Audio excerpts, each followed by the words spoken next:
Hi guys, my name is Aoife. I am absolutely delighted to be part of today's much needed menopause campaign. I'm here to talk to you about my own experience with early menopause.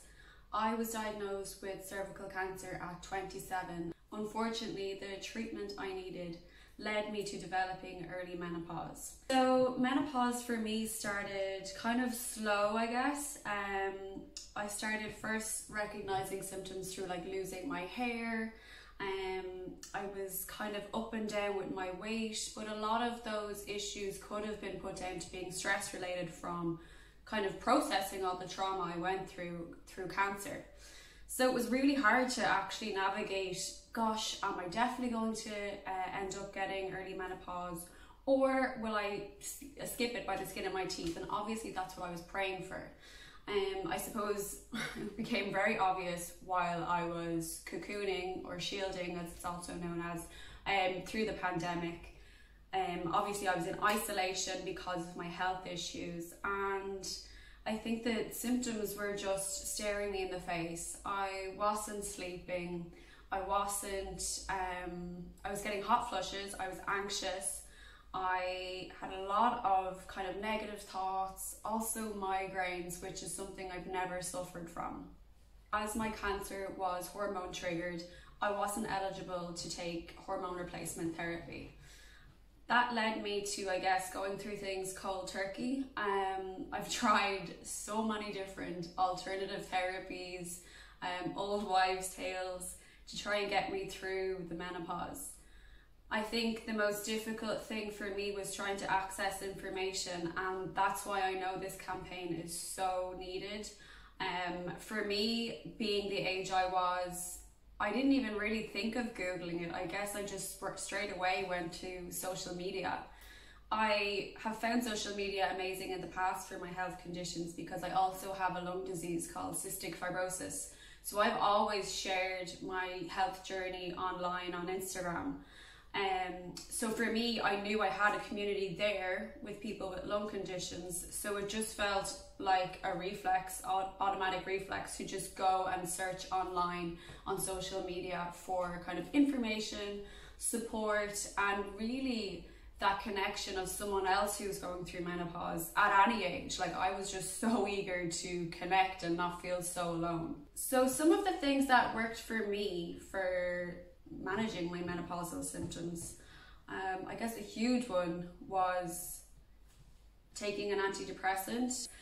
I really didn't link my menopause and mental health struggles at the time. I thought it was from going through the cancer stuff at such an early age, having to cocoon and isolate during the pandemic. There were a few reasons I thought I was so anxious and depressed. But in hindsight, I do know that the menopause had a huge effect on my mental health. So that was probably the biggest struggle, and taking the Effexor that I take, it's a small enough dose, taking that has really changed my life. It's given me the energy to do the other things I know that help me feel good. So that is why I definitely recommend a holistic approach, not ignoring medical science, and also not ignoring things that have stood the test of time.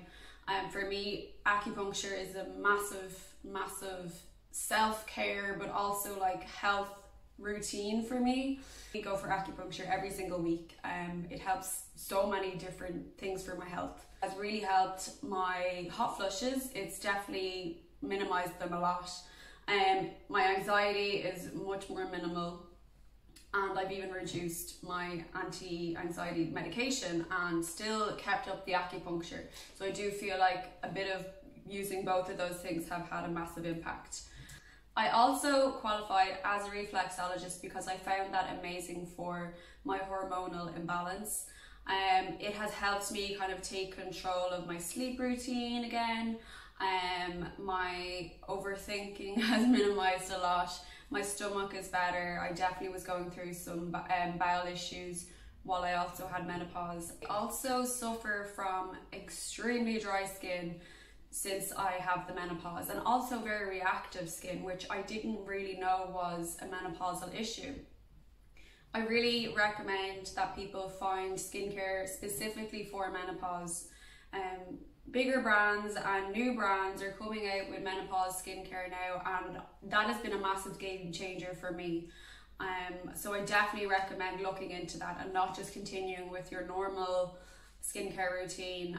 I've also qualified as a breathwork coach, which for me has been just transformational in so many different ways. It's insane. The different kind of benefits from even just breathing properly and from our diaphragm and through our nose.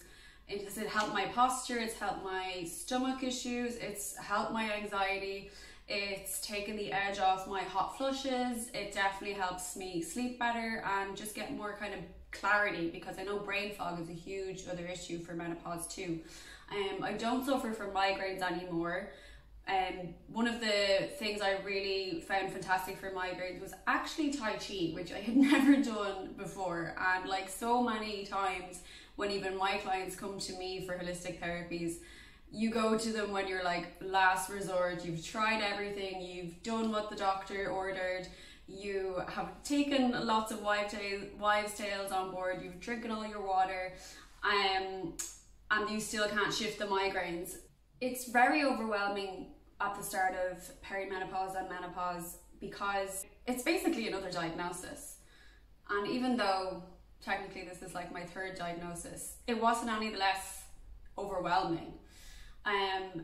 You're hit with all this information, all these possible side effects, your mind spirals, you're not sleeping, you are gaining weight, losing weight, you're stressed, you're anxious, you're having little anxiety attacks sometimes in your hot flushes. It's awful, it's really awful, and especially when you don't know where to go for the information. Once you take the edge off with some of the things I've mentioned, taking an anti-anxiety medication was huge. One thing to note about Effexor is that randomly, through the science that I don't completely understand, it also helps with hot flushes.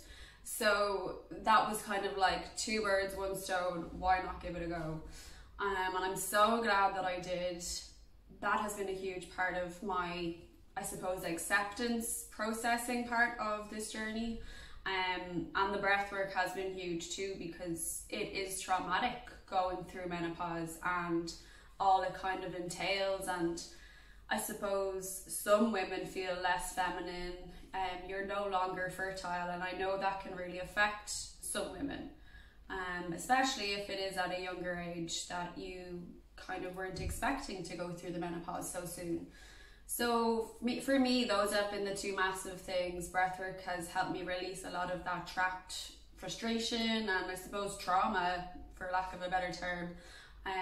So yeah, they have been 2 massive key aspects in helping me accept going through menopause at this age. Menopause has taught me so many things. I suppose yet again, I'm reminded how fantastic, resilient, and just amazing women are.